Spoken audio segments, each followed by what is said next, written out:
شوف كيفاش معناتها رجعوا للحرس. شوفوا التمركز نتاع وسط الميدان، شوفوا التمركز نتاع اللاعبين الكل. كان ينجم يلعب على الظهير، كان ينجم في عقله معناتها في لاعبين كمان فيهم دور رقابه يعني بجنبه معناتها، لا ينجم يعطيها لاي لاعب يلعب معاه معناتها. ينجم الظهير بالنجمه يجي يقرب الهون.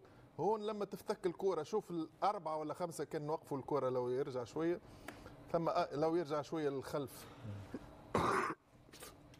شوف الفريق معناتها، شوف التمركز، ثم اربع لاعبين مع النجم موجودين في الشق الهجومي، اربع لاعبين مع ثلاثه، صاروا في وضعيه نتاع 7 ضد 4.